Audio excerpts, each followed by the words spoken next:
हमारे दरमियान एक बहुत मशहूर शख्सियत मौजूद है जिनका एक मुख्तसर सा तारुफ मैं कराना चाहता हूँ। डॉक्टर आबिदा इनामदार साहिबा। डॉक्टर आबिदा इनामदार साहिबा शहर पूना से रियासत महाराष्ट्र की एक मशहूर व मारूफ शख्सियत है। आप बिलखुसूस लड़कियों की तालीम के हवाले से जानी जाती है और साथ ही ख़वातीन के हक़ूक़ में भी आपने कारनामे अंजाम दिए हैं।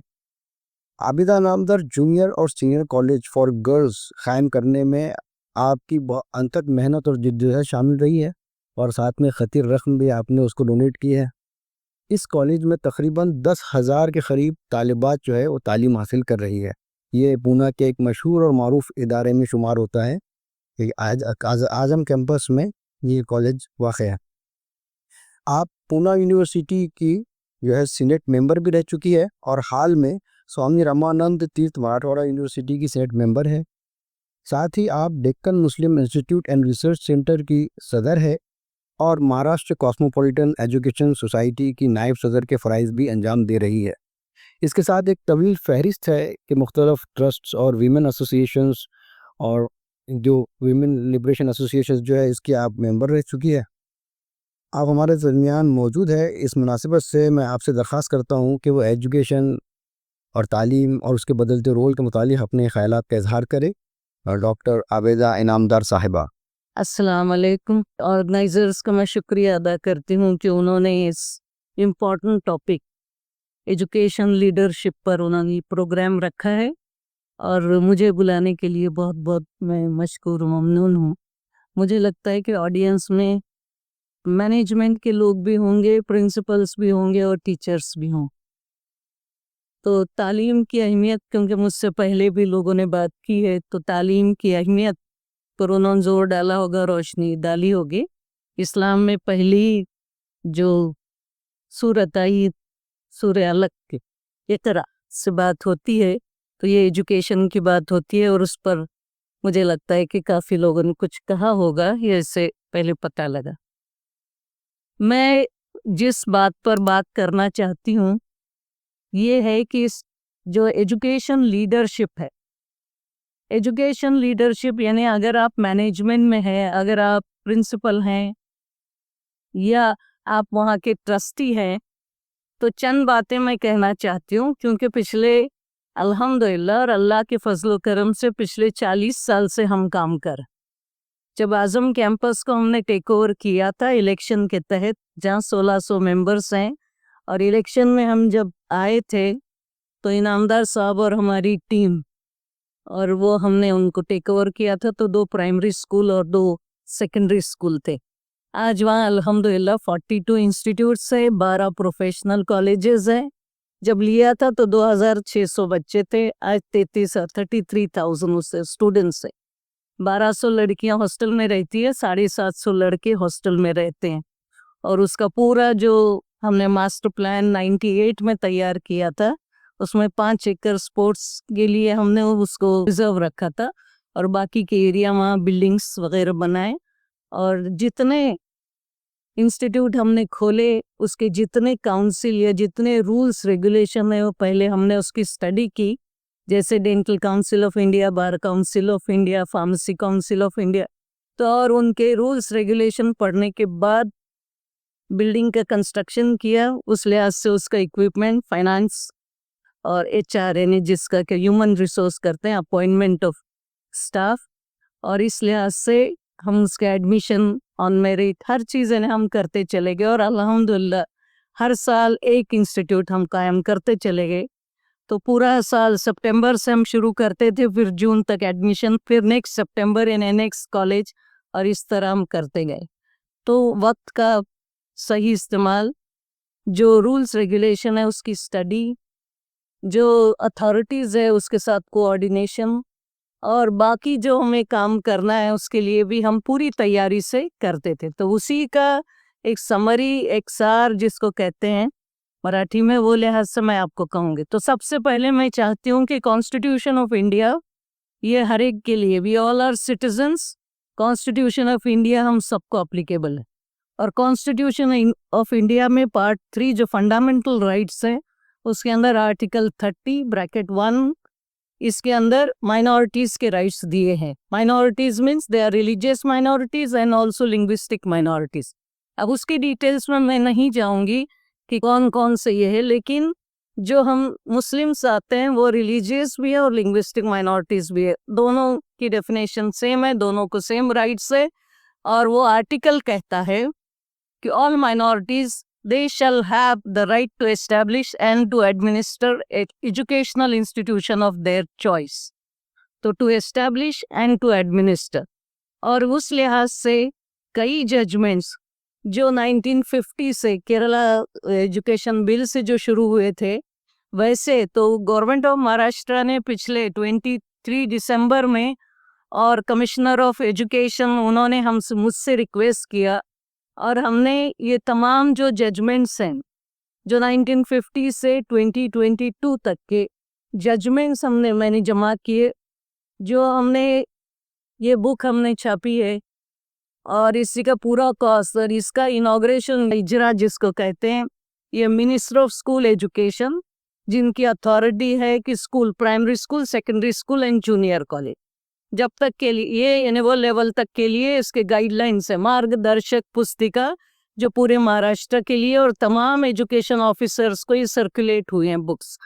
तो 2022 के इसमें सुप्रीम कोर्ट के जजमेंट्स हैं वो टैबुलर फॉर्म में हैं और मुझे लगता है कि ये तमाम मैनेजमेंट की जितने लोग हैं, चाहे वो प्रेसिडेंट, सेक्रेटरी हो, ट्रस्टीज हो, प्रिंसिपल्स हो, उनको ये बुक पढ़नी ज़रूरी है।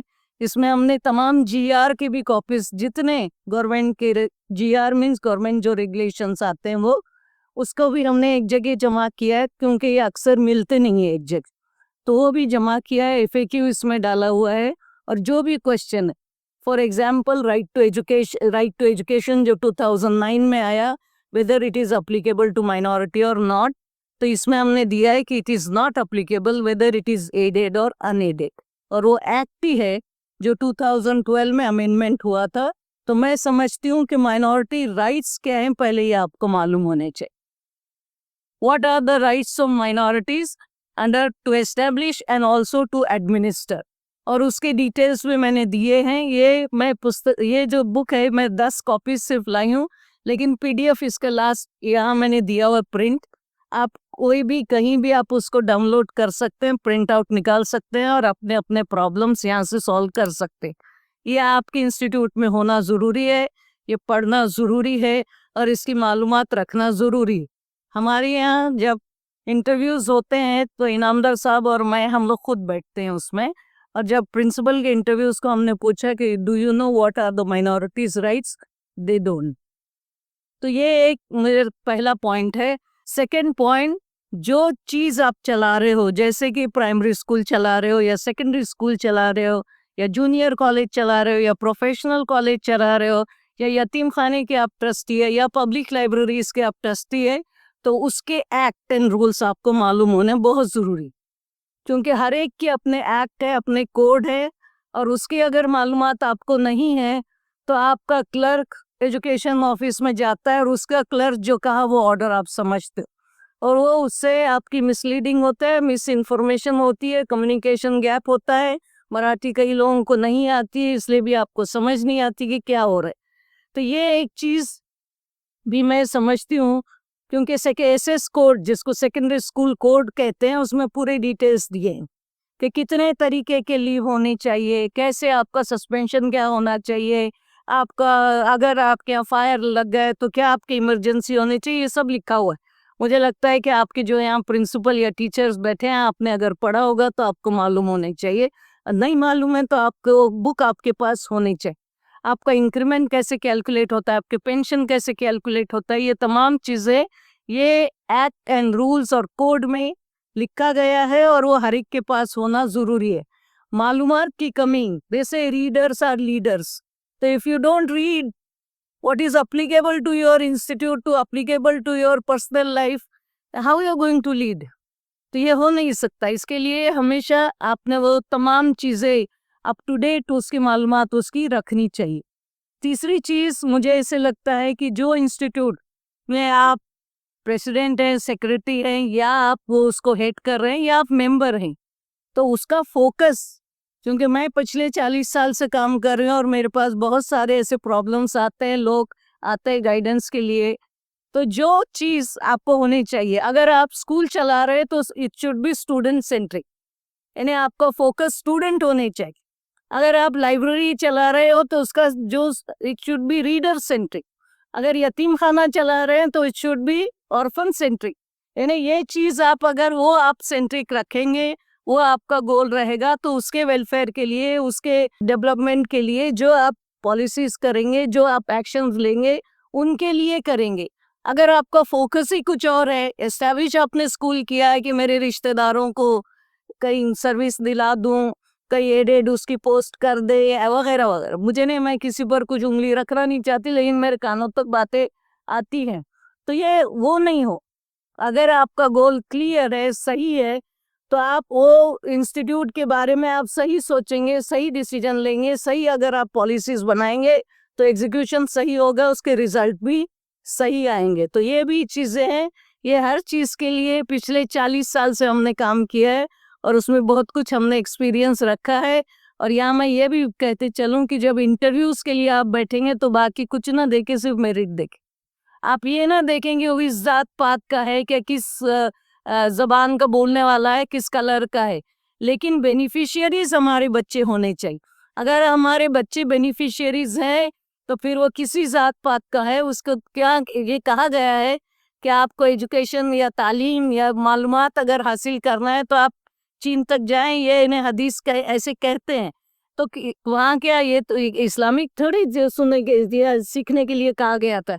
जो लेटेस्ट है वो चीज़ सीखने के लिए जिनकी मालूम एक्सपर्ट्स हैं उनकी मालूमात लें और अपने लोगों तक पहुँचाए, ताकि हमारे स्टूडेंट्स, हमारे तलबा और तालिबात और हमारे यहाँ जो लोग हैं, जो भी इंस्टीट्यूट आप चला रहे हैं, उनके लिए वो बेनिफिशियल हो, वो सही से काम करे।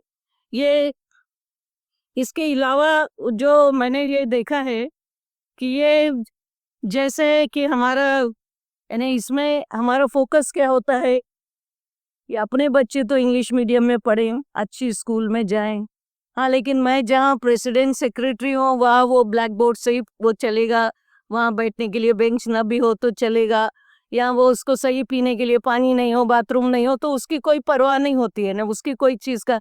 तो ये ना हो, ये सोचा जाए कि हम अच्छी से अच्छी चीज़, यानी maximum education, modern education and moral education, ये 3 अगर आप उसको क्राइटेरिया रखें तो आजकल जो उसको एजुकेशन, क्योंकि ये जो बच्चा आपकी सरपरस्ती में आया हुआ है 20 साल के बाद मार्केट में आने वाला है, तो उसको आज का एजुकेशन नहीं देते हुए 20 साल आने वाले हैं, ये मुस्तकबिल है, तो उसको टेक्नोलॉजी देनी चाहिए, उसको नए स्किल्स देने चाहिए। जैसे कंप्यूटर सीखना ज़रूरी है, स्पोकन इंग्लिश आना ज़रूरी है, ये हमने आज़म कैंपस में कंपलसरी किया हुआ। फिर ये है कि उसको 8 से 9 हम स्किल देते हैं और ये फ्री ऑफ चार्ज देते हैं। जैसे आर्टिफिशियल इंटेलिजेंस है, मशीन लर्निंग है, कोडिंग है, साइबर सिक्योरिटी का है, वगैरह वगैरह, ये तमाम चीज़ें, और ये हम 5 साल के बच्चों को देते हैं। और यकीन जानिए हमारे तमाम बच्चे, फिर वो किसी जात पात के हो, किसी मीडियम में पढ़ते हो, सबकी सलाहियत एक है, उनका टैलेंट एक है। दे ओनली नीड अपॉर्चुनिटी, मौके देने चाहिए और मौके फ्री देना चाहिए ताकि वो सीखें। 500-600 रुपये भी आप साल के मांगेंगे तो सरपरस्त वालिदैन दे नहीं सकते, और इस वजह से उनकी बस मिस हो जाती है और वो फिर लायबिलिटीज बन जाते हैं अपनी कौम के। फिर आगे जाके आपको पुलिस में आपको पैसे खर्च करने पड़ते हैं, जेल में आपको उसको पैसे खर्च करने पड़ते हैं। तो बेहतर ये कि ये इन्वेस्टमेंट उनको 4-5 साल में या 6 साल में ही उनको ये तमाम चीज़ें दी जाए, ताकि 9-10 साल में, क्योंकि वो जो एज होती है वो अडेप्शन की वो बहुत फास्ट होती है। बहुत आपने देखा होगा जिनके अभी छोटे बच्चे हैं या जिनके पोता पोती नवासे हैं, वो 2-2.5 साल के भी वो अपना आप का मोबाइल आपसे ज़्यादा अच्छे तरीके से चलाते हैं, वो गेम खेलते हैं, उनको स्टार मिलते हैं, आप गेम खेल नहीं सकते।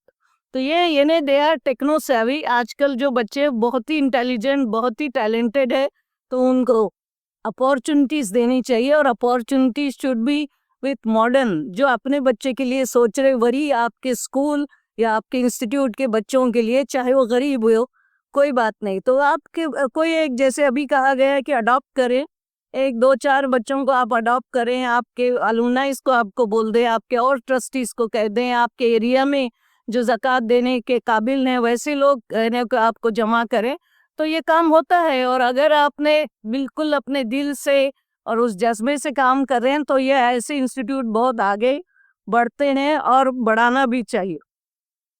स्पोकन इंग्लिश की अभी मैंने बात की, तो ये स्पोकन इंग्लिश यानी इंग्लिश लिखना और स्पोकन इंग्लिश, इसमें दो बहुत फर्क है। स्पोकन इंग्लिश वो कॉन्फिडेंस देता है ताकि वो इंटरव्यू सही से दे और अच्छे से बात करे, क्योंकि आप कॉन्वेंट स्कूल में जो बच्चे जाते हैं होता क्या है, वो बच्चे इंग्लिश अच्छे से बोलते हैं, अच्छे से पोएम बोलते हैं, घर आके इंग्लिश में बात करते हैं तो आपको लगता है कि बहुत ही आगे बढ़ रहे हैं, बहुत ही एडवांस है। ऐसे नहीं है। उर्दू मीडियम के, मराठी मीडियम के, तेलुगु मीडियम के, तमिल मीडियम के, जो भी मीडियम हो, उनको एडिशनल अगर स्पोकन इंग्लिश की आप फैसिलिटी करेंगे, टीचर्स की सैलरी, हमने पूना म्युनिसिपल कॉरपोरेशन के 83 स्कूल्स को अडॉप्ट किया है और ऑलमोस्ट 83,000 स्टूडेंट्स को हम ये फ्री तमाम चीज़ें दे रहे हैं। स्पोकन इंग्लिश हो या स्किल हो या कंप्यूटर आईसीटी जिसको कहते हैं, ये तमाम चीज़ें दे रहे हैं। टीचर्स की salary, electric bill, internet bill, ये सारा सब MC society, Maharashtra cosmopolitan education society दे रहा है। वो इसलिए दे रहा है कि ताकि बच्चे जो उर्दू मीडियम के हैं, तो आप यकीन मानिए कि वहाँ सरपरस्त छुट्टियों में, शादियों में नहीं जा रहे, वो क्लासेस अटेंड कर रहे। ड्रॉप आउट रेट इज 0, क्योंकि हम हमेशा जब एजुकेशन की बात करते हैं तो ये ड्रॉप आउट रेट की बात करते हैं, फेलियर्स की बात करते हैं, 35% की बात करते हैं। ऐसे नहीं है। आपको क्या काम करने हैं इसकी अगर लिस्ट बनानी है तो ये तमाम चीज़ें हैं। ऐसे कई लोग हैं जो अपने सर्विसेज देना चाहते हैं, वो मुस्लिम ही हो ऐसा नहीं है, लेकिन वो आते हैं और ये तमाम चीज़ें वो सिखा के भी जाते हैं। तो इसका एक्सपीरियंस मैं ये कह रही हूँ कि आप ये सोच लीजिए कि जो स्कूल आप चला रहे हो वहाँ आप नई क्या चीज़ ला सकते हो। फिर एक मैंने 40 साल में एक देखा कि एडमिनिस्ट्रेशन, जो एडमिनिस्ट्रेशन कर रहा है, जो प्रेसिडेंट है, सेक्रेटरी है, ट्रस्टी है, या लोकल एलएमसी का जो मेंबर है, या गवर्निंग बॉडी का मेंबर है, या बाकी जो चीज़ें, उनको एडमिनिस्ट्रेशन की मालूमात नहीं रहती, उनको पता ही नहीं रहता। जो प्रिंसिपल ने कहा, जो क्लर्क ने कहा, वो आपने सुन लिया। ऐसा हो नहीं सकता। आपको मालूमात होनी चाहिए कि माइनॉरिटीज़ की क्या राइट्स है, एक्ट एंड रूल्स क्या है, और आपका फोकस क्या है, और वो लिहाज से क्या प्रोसीजर है, क्योंकि प्रोसीजर इज़ वेरी इंपॉर्टेंट। अगर आपके यहाँ अटेंडेंस नहीं है, अगर आपको सही से इन्हें वक्त पर नहीं आ रहे हैं, उनकी अपनी ड्यूटी वो परफॉर्म नहीं कर रहे हैं, तो क्या एक्शन आपने लेनी चाहिए और कैसे लेनी चाहिए, तो ये प्रोसीजर भी आपको मालूम होना चाहिए। और प्रोसीजर में मैं जैसे मैंने कहती हूँ कि ये फाइलिंग, डॉक्यूमेंटेशन, ये बहुत इम्पोर्टेंट है कि आपकी स्कूल को जो परमिशन मिली उसमें कुछ नॉर्म्स कंडीशंस होंगे, जब अपॉइंटमेंट हुआ तो उसमें भी कुछ नॉर्म्स एंड कंडीशंस होंगे, जो फुलफिल अगर नहीं कर रहे हैं तो उसके लिए क्या एक्शन लिया जाए, कैसे एक्शन लिया जाए, और उसके लिए यानी आपकी क्या उस जिम्मेदारियां क्या होती है, रिस्पॉन्सिबिलिटी क्या होती है, ये भी मालूमात होने चाहिए। अगर कोई काम नहीं कर रहा है और उसका निग्लिजेंस हो रहा है तो यू कैन सस्पेंड, पर सस्पेंशन के भी उसके भी प्रोसीजर है। फिर उसके बाद इंक्वायरी कमेटी होनी चाहिए, इंक्वायरी कमेटी की रिपोर्ट आनी चाहिए, और उसके बाद आपका उसका डिसीजन होना चाहिए टू टर्मिनेट और नॉट टू टर्मिनेट और टू रीइंस्टेट। तो ये एडमिनिस्ट्रेटिव जो ये है प्रोसीजर है, उसकी भी मालूमात होनी बहुत ज़रूरी है। खाली साहब कार्ड पर आपने छाप दिया और मैं ये प्रेसिडेंट हूँ, मैं सेक्रेटरी हूँ, तो उससे वो इंस्टीट्यूट का कुछ भला नहीं होता। उसके तो डॉक्यूमेंटेशन ये बहुत ज़रूरी है। डेट वाइज फाइलिंग, आपका जो भी है, आपका कोई नया जीआर आया है या नया जजमेंट आया है तो डेट वाइज आपके पास फाइल्स आपके पास भी होने चाहिए, जो आप जिम्मेदार हैं। तो ऐसे ही नहीं कि मैंने कहा कि क्लर्क के पास है या उसके पास है तो उस पर डिपेंड हो, आप नहीं रह सकते। उस खुद पढ़ना चाहिए और उसको they say the secret of success is believing in power of potential, sincerity of purpose and courage of conviction। तो ये तमाम चीज़ें इन्हें, इसके लिए जब तक कि आप पढ़ेंगे नहीं आपको कॉन्फिडेंस नहीं आएगा, जब तक कि प्रोसीजर मालूम नहीं रहेगा आप सही काम नहीं करेंगे, फिर कोर्ट में चला जाएगा मैटर, और कोर्ट में आपको क्या करना पड़ेगा कि फिर यू हैव टू सरेंडर और you have to withdraw your appeal, जो भी है ना उसका है, तो ये गलत जो होते हैं और उसमें वक्त जाता है, पैसे जाते हैं। तो एडमिनिस्ट्रेटिव की भी मालूमात या उसकी भी मालूमात होनी चाहिए। आजकल बहुत लोग मुझे कहते हैं कि हमको मराठी नहीं आती है, मराठी समझ नहीं आती, तो आप पीए रख लीजिए, आजकल ऑनलाइन भी बहुत कुछ ट्रांसलेशन मिल जाता है। तो if you know how to get it के एक इंग्लिश में यहाँ डाला तो उसका एक रफ ट्रांसलेशन आपके पास आ जाता है। तो यू नो द सब्जेक्ट, ये सब्जेक्ट किस पर आया, ग्रांट इन एड पर आया हुआ ये जीआर, या आपका और कुछ दूसरी चीज़ों के लिए आया है। यही अभी फॉर एग्जाम्पल ऐसे बोला गया था कि जो एक्सेस टीचर्स हैं और स्कूल के कॉलेज के वो माइनॉरिटी की तरफ वो भेज रहे थे, तो हमने कहा कि माइनॉरिटी में आप भेज नहीं सकते, you can not do, we have a right to administer and under that right to appoint teachers and also keep those teachers, that is our right, so that any authorities हमको ये कह नहीं सकती। हमको कभी कभी वो लोग जोर भी करते हैं, दादागिरी भी करते हैं, और कभी कभी यानी उसमें आप ऐसे लगता है कि ग्रांट वही दे रहे हैं, वो नहीं दे रहे हैं, गवर्नमेंट देती है। और ग्रांट देने के लिए हम जो टैक्स भरते हैं इनमें से ग्रांट आती है, और ग्रांट के अलग उसके रूल्स और नॉर्म्स होते हैं। ग्रांट देना यानी वो हम पर एहसान नहीं कर रहे, they will fulfill certain norms, that is why they give grant in aid। तो ये भी मिसअंडरस्टैंडिंग, ये आपका उस ये होना नहीं चाहिए। और ये जो अभी बात की इन्होंने प्रोफेसर साहब ने कि टाइम मैनेजमेंट, टाइम मैनेजमेंट ये बहुत ज़रूरी है। हर एक के पास 24 घंटे आपके पास है, आपके पास है, आपके पास, किसी के पास 23 घंटे और 25 घंटे नहीं, लेकिन उसका इस्तेमाल कैसे करें। तब हमने 40 साल या 50 साल से हमने ये किया है कि सुबह जल्दी उठें, सुबह 4 बजे उठें, और इस्लाम यही कहता है कि तहज्जुद पढ़ लें, फजर पढ़ लें, आपकी जो भी रिकॉर्ड है, जो भी आपकी क्यूरीज है, जो भी आपके पेपर्स है, सुबह ही पढ़ लें, क्योंकि सुबह आपका दिमाग बिल्कुल फ्रेश रहता है, कोई उसमें आपके टेंशन, कोई आपकी बिल नहीं बजती, कोई फ़ोन नहीं आता, कोई आपको डिस्टर्ब नहीं करता। तो अर्ली मॉर्निंग, अर्ली राइजर्स ये जो है ये हमेशा लीड करते हैं, ये हमेशा आगे चलते हैं। आपको जाना है बॉम्बे, और अगर पहली ट्रेन से आप जाएंगे तो आप 2 घंटे पहले पहुंचेंगे 5 बजे की, और अगर 7 बजे की ट्रेन लेंगे तो वही आप 2 घंटे बाद पहुंचेंगे। तो यही फ़र्क है। तो वक्त यानी time management, that is also very important, and focus कि आप वो वक्त में क्या काम कर रहे हैं। तो आपको अगर इंस्टीट्यूट को आगे बढ़ाना है तो आपका विजन होना चाहिए कि फ्यूचर में मुझे क्या करना है, नई क्या चीज़ें आ रही है, इसके अंदर एक्सपर्ट कौन है, जो लोकल हैं वो, या नहीं है तो भी आपका महाराष्ट्र लेवल पर या नेशनल लेवल पर, आजकल इवन इंटरनेशनल लेवल पर आपका सेमिनार, वेबिनार, ये सारे सब हो सकते हैं। तो टेक्नोलॉजी का यूज़ ये भी यानी करना चाहिए, और टेक्नोलॉजी से आपको जुड़ना पड़ेगा, उसके अंदर कोई एज की लिमिट नहीं। लोग सिर्फ डरते हैं, it's an only an attitude. आपको लगता है कि जब फ़ोन आया था तो फ़ोन तो उसके पहले था नहीं मोबाइल फ़ोन, लेकिन हमने सीख लिया। जब टीवी आया था तो हमने रिमोट सीख लिया।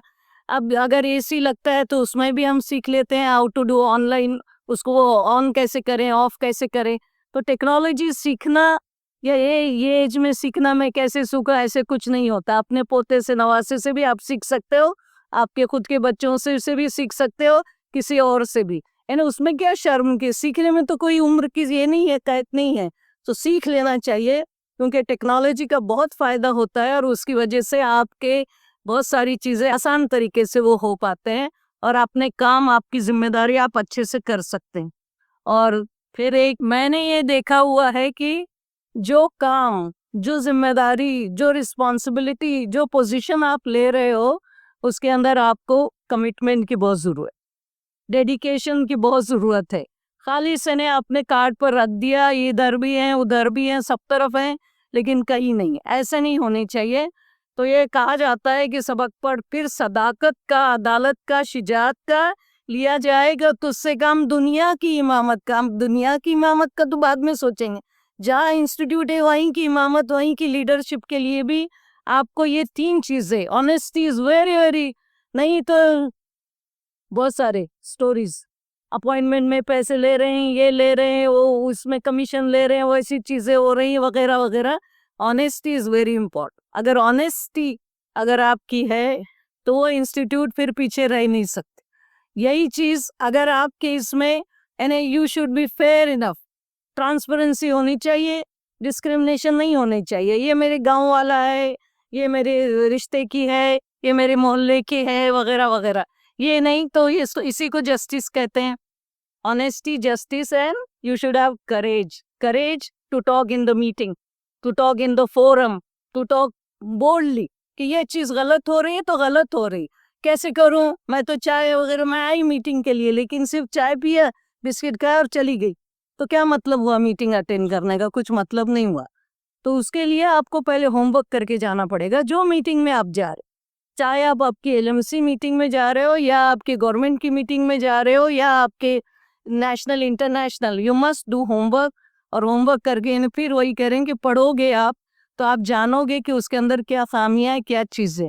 और अगर आपको लग रहा है कि वो खामियां हैं, वो गलतियां हैं या गलत हो रहा है, तो वहाँ बोलने की आपको वो जुर्रत होनी चाहिए और खुल के बोलना चाहिए।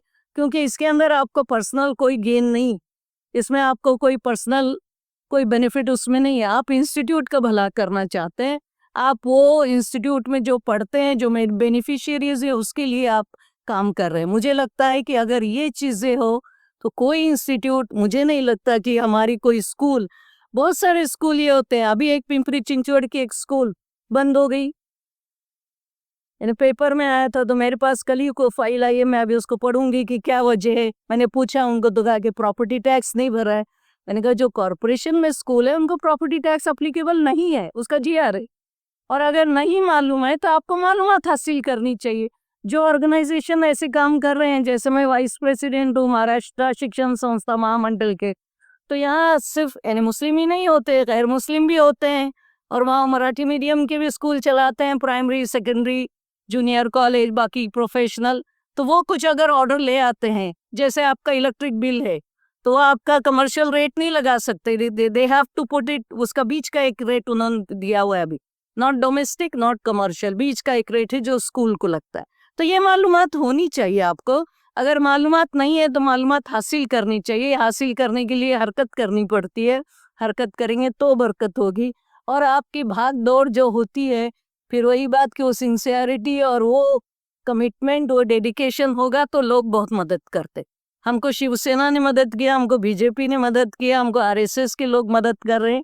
तो ऐसे कई लोग वो देखते हैं कि हम सिंसियरली काम कर रहे हैं। अभी बात हुई थी स्कॉलरशिप की, हमने डेक्कन मुस्लिम इंस्टीट्यूट की प्रेसिडेंटशिप मैंने 1998 में लिया, तो मैं I turn that public library into information centre. आपका नाम ये दिया इस्लामिक इंफॉर्मेशन सेंटर, इस पर मैं कह रही हूँ कि information centre should be from before birth to after death. और इंफॉर्मेशन इज पावर। अगर आपको बॉम्बे जाना है, आपको पूरी मालूमात है कितने बसेस है, कितने ट्रेन है, कितने फ्लाइट्स है, कहाँ से कहाँ निकलती है, क्या रेट है, तो दैट्स अ पावर। आप इन्हें बराबर डिसीजन ले सकते हैं। तो I turn that into information centre. तो आपकी जो भी लाइब्रेरी रहेगी, जो भी आपके यानी, मैं तो समझती हूँ कि इवन मस्जिद के पास भी अगर एक इंफॉर्मेशन सेंटर आप खोल दें तो तमाम इंफॉर्मेशन आप दे सकते हो। यानी गायनिक की इंफॉर्मेशन दे सकते हो कि कहाँ से आपके वो जो मैटरनिटी का क्या रूल्स रेगुलेशन उसके दे सकते हो। उसके बाद स्कूल इंफॉर्मेशन, यानी आपके स्कॉलरशिप की इंफॉर्मेशन, फाइनेंशियल जो असिस्टेंस मिलते हैं या लोन मिलता है एजुकेशन की, उसकी इंफॉर्मेशन हम देते हैं। ये डेक्कन मुस्लिम इंस्टीट्यूट में हम दे रहे हैं। उसके अलावा एम्प्लॉयमेंट की इंफॉर्मेशन देते हैं, उसके अलावा मेडिकल वेलफेयर की इंफॉर्मेशन देते हैं। खुदा ना खास्ता कुछ हो जाए, मैयत वगैरह, तो एम्बुलेंस की वैसी भी वो भी इंफॉर्मेशन देते हैं, एब्सोल्युटली फ्री ऑफ चार्ज। आप आइए, आप देखे नहीं, ये 1998 से मैंने शुरू किया था। 2006 में गवर्नमेंट ऑफ इंडिया का पोर्टल बना स्कॉलरशिप का, और अब उसके ऊपर भी काफ़ी इंफॉर्मेशन मिलती। तो ये चीज़ें यानी इंफॉर्मेशन, आप खाली इंफॉर्मेशन भी बांटेंगे आपके मोहल्ले में, आपकी मस्जिद के ये या किसी एक सेंटर के तहत, ये कोई एरिया जहाँ कोई आके पूछे कि ये क्या क्या इंफॉर्मेशन है, तो ये भी बहुत बड़ा काम है। क्योंकि लैक ऑफ इंफॉर्मेशन या अवेयरनेस नहीं होने की वजह से भी बहुत सारी चीज़ें गलत होती है। हमारे यहाँ कई बच्चे ऐसे आते हैं कि मेडिकल में उनको बॉम्बे में एडमिशन मिलता है, लेकिन वहाँ नहीं जाते क्योंकि वो लड़कियों का नहीं है, वो कोएड है, और वो चले जाते हैं प्राइवेट में जहाँ की ज़्यादा फीस भरनी पड़ती। तो हम उनको काउंसलिंग करनी पड़ती है हम उनको कि ऐसे नहीं है, आप बुर्का पहन के भी गवर्नमेंट कॉलेज में जा सकती हैं और कोई आपको रोक नहीं सकता। आपको वहाँ फीस कम रहेगी, वहाँ अच्छे पेशेंट्स मिलेंगे, आपको क्लिनिकल उसकी जो प्रैक्टिस है उससे यानी आप बहुत अच्छा सीख सकते हैं। तो ये lack of information, lack of awareness, इसके लिए भी बहुत सारे प्रॉब्लम्स हमारे यहाँ होते हैं। हमारे यहाँ मैरिज काउंसलिंग का भी हमने शुरू किया हुआ है, क्योंकि जो मैरिज इंफॉर्मेशन है वही मुस्लिम्स लड़कों की लड़कियों की हम फ्री ऑफ चार्ज वो सारा सब देते हैं।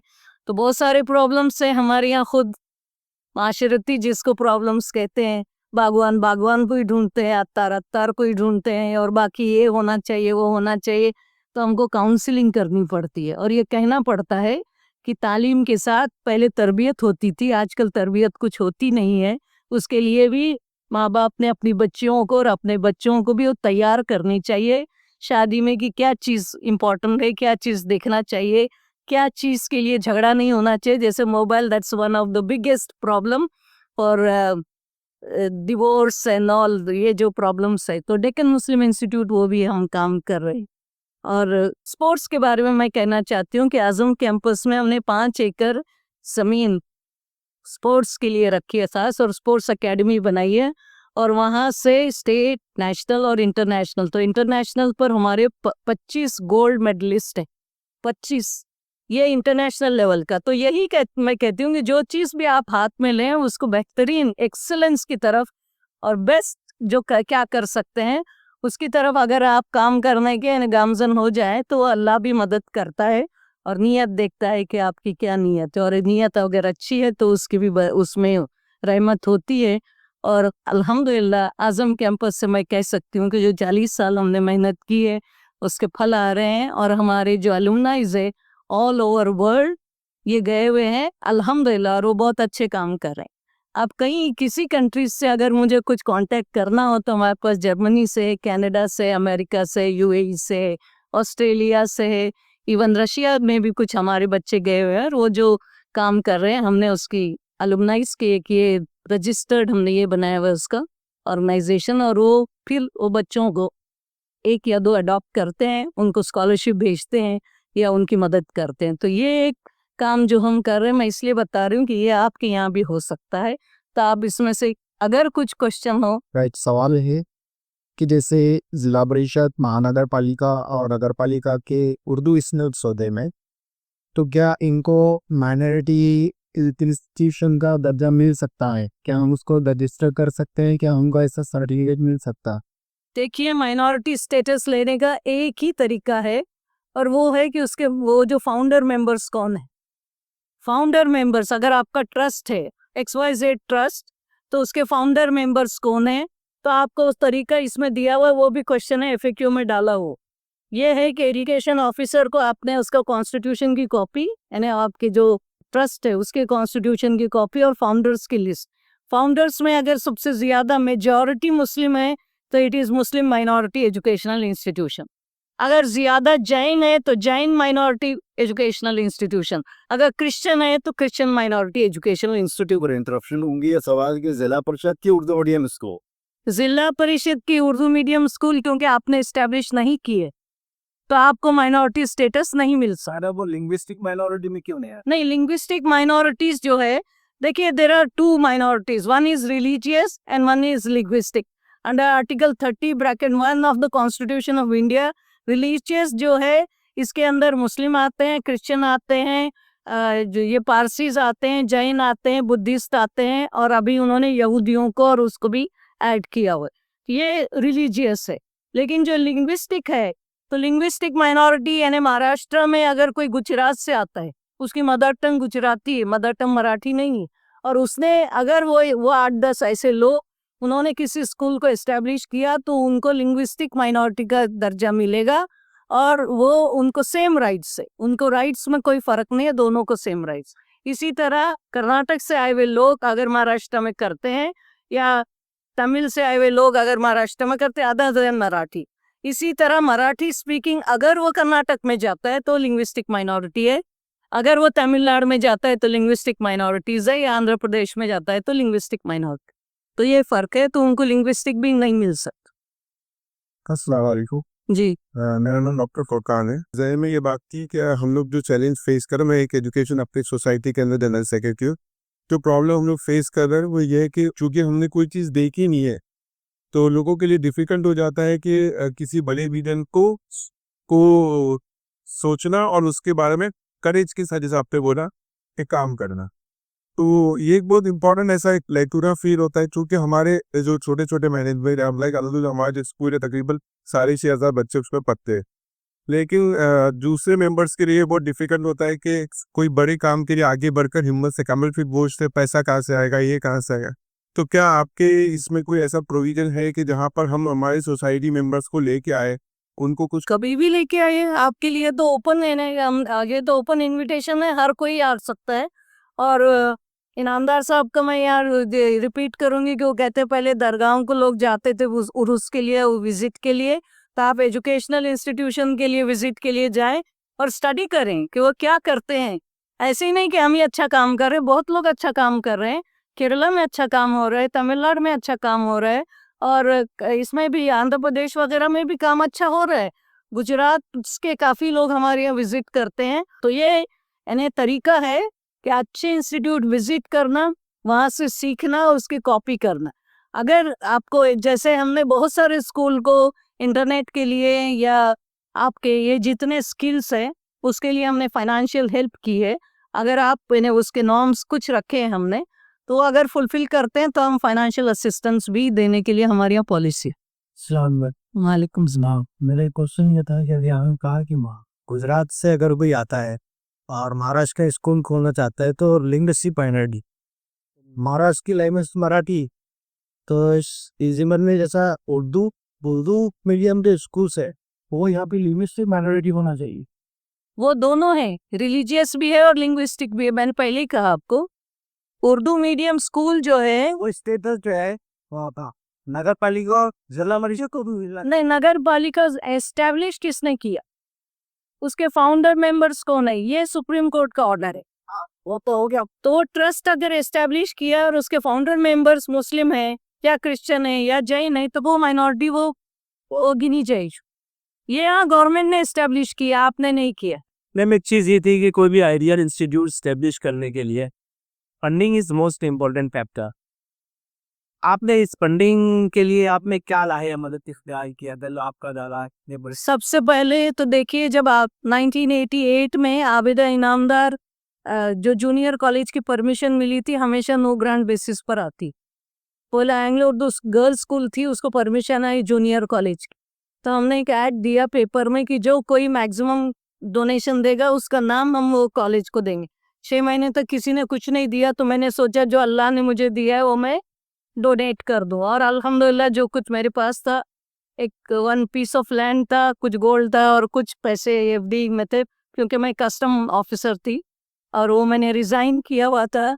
Through UPSC I was working at Bombay airport, और उसके बाद मैंने रिज़ाइन कर दिया ऑन मैटरनिटी लीव। तो जो कुछ मेरे पास था मैंने दिया। तो वो पहला फंडिंग मैंने अपने घर से शुरू करे, तो हमने वो पहले डाला। उसके बाद बहुत सारे लोग आए, रंगून वाला जाए, अल्लाना जाए, और उन्होंने हमको बहुत सारा डोनेशन दिया हुआ है। और अब तो इतनी यानी कि आपको तरीके हैं कि आपको CSR के थ्रू बहुत सारे पैसे मिल सकते हैं, provided you have to work, you have to follow. यह है कि उनके कुछ नॉर्म्स होते हैं, वो फिलअप आपको करने पड़ेंगे। तो शुरू अपने से करना पड़ेगा, चैरिटी बिगिंस एट होम। तो वो आपको पहले जो कुछ भी है, कई लोगों ने डाले हैं अपने जो प्रोविडेंट फंड के पैसों से स्कूल शुरू किए इन लोगों ने, वैसे भी किए, अपना घर दिया है, अपनी ज़मीन दी है। तो यहाँ से आप शुरू करें। तो फंडिंग के लिए आप रुकोगे तो कभी नहीं होगा, पहले आप करके बताना होगा, आपको रिजल्ट देने होंगे, फिर लोग आते हैं। क्योंकि कम्युनिटी में ये उनका एक्सपीरियंस है कि वो जिनको देते हैं पैसे खा के चले जाते हैं, ख़त्म हो जाते। तो ये गलत एक्सपीरियंस लोग देखते हैं और वॉच करते रहते हैं कि कहाँ काम अच्छा हो रहा है। ये नहीं है कि आपकी तरफ लोगों की नजरें नहीं है, वो सब वॉच करते रहते हैं। जो अच्छा काम कर रहे हैं उसको फंडिंग मिल जाता। मैडम आपने कहा कि ये बिवरी चिंचोड़ की एक स्कूल जो है जी, कारपोरेशन की, वो फॉर वांट ऑफ टैक्स बंद होने की दी जाएगी।